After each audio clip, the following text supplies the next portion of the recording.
Hi, this is Frank Shamrock, MMA legend, UFC superstar, and you're listening to MMA Crib Fighting Talk. Hey guys, something a little different on today's show.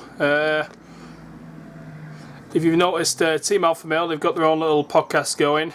You can phone in at any time and have a little chit chat, but I decided to take advantage of that and pose a few questions towards Urijah Faber. I'm not sure if they appreciate that too much, but it is what it is. So it's pretty short. I didn't want to take the mickey and ask like 10 to 12 questions, but I got at least 4 important questions in, so hope you enjoy. Here's the few questions that I posed to Urijah Faber. Also, we had his dad there, and former UFC fighter Justin Buckles, and that cool cat sat in the chair, but you'll hear Urijah Faber's dad chime in too.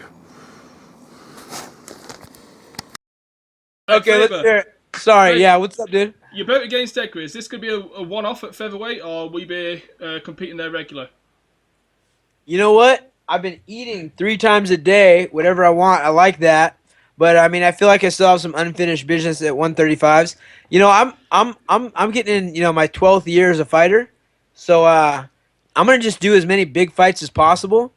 I'll fight Frankie. I'll fight Conor. I'll fight Cruz. Keep them coming. Was TJ being the champion, was that part of the reason for you moving up for this fight? Because you were sort of running out of options, really? No, not really. I think this is a fight that people want to see for a long time, and this is a long enough leeway for me to let my body get readjusted to where I was at 45. So I feel like it was a good opportunity. This almost happened before. Dana had called me, and I was supposed to coach against Frankie,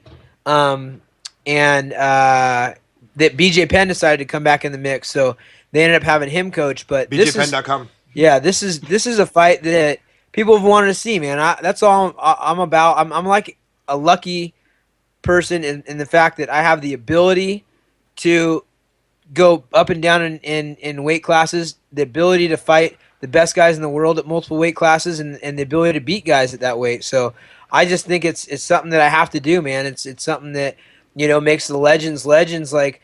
And I'm not, in my opinion, I don't have time to smell the roses. I like to look back at my career and be like, look, dude, I fought everybody who is the baddest dude on the planet that I could, and I beat them, or put forth my best effort, and I've done that in the past, and that's what I'm going to continue to do. So 45s, if they'll let me fight at 55s, I might go up and have some fights up there. Wow.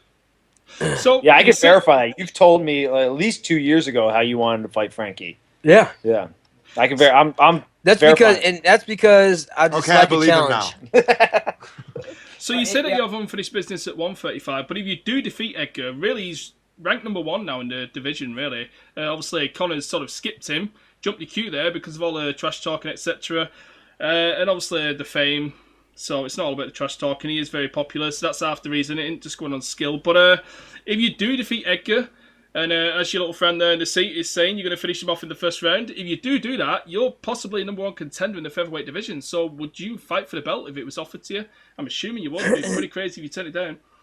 I have a really hard time turning down fights for the belt. That's why I stayed at 45s as long as I did, even though I know I could have made 35s. Dude, this is why you get into this sport, is to fight the toughest guys on the planet and see where you stack up. And there's only one way to find out. So, of course I would like to do that. Now, would it make sense? I might have to fight a fight after that. Conor goes in and loses to Jose Aldo. Even if I beat Frankie, I could see that fight happening because there's other guys in line like Chad. Chad is a guy that I would hate to try to take an opportunity from Chad when he deserves it. Yeah. I would fight Conor.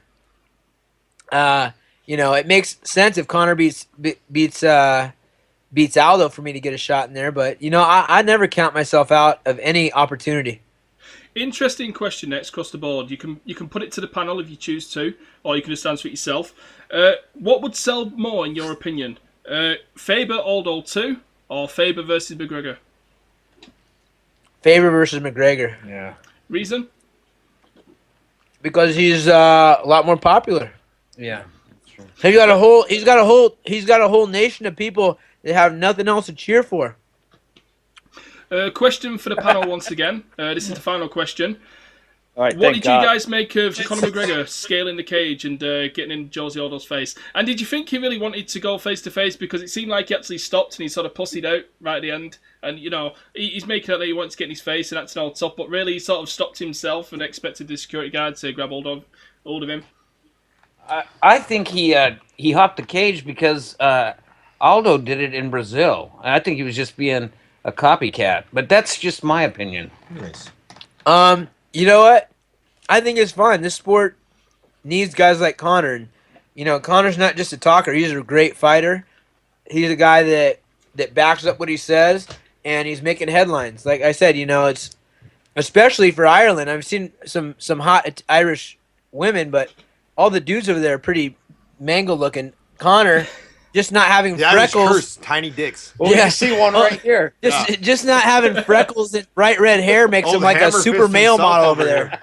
So, you know, his the ability to not have a face full of freckles and bright red hair like steps his game up tremendously in Ireland. So, you know, they got a hero, you know, and he's good. So I think it's good. Faber, how weird is it for you to have guys ringing up asking? I thought you had Dude, all right, man. Right. Listen, I know you have your own website and you're trying to get information for it, but this is getting ridiculous. All right, this is the last All right, question. Okay. I'll call up another time. When's the next show? What? Next show, what? Check the website, man.